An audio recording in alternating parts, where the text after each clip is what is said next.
Wacker mini excavator is a 1.8-ton excavator with pilot operation and full angle body rotation.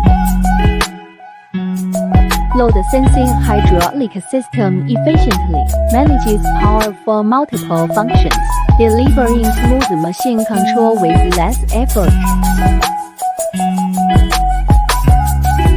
Large door allows wide open ground-level access to daily checkpoints for faster service. Brace fittings are also within easy reach. Durable, tight-fitting steel bushings are easily interchangeable, further minimizing downtime. Two-speed travel with automatic shifting provides faster transport speeds across large work areas or to the next job. Boom cylinder is positioned above the boom, where it is better protected from impact. Zero tails wing design lets the operator rotate the machine in tight spaces without worrying about hitting walls or obstacles.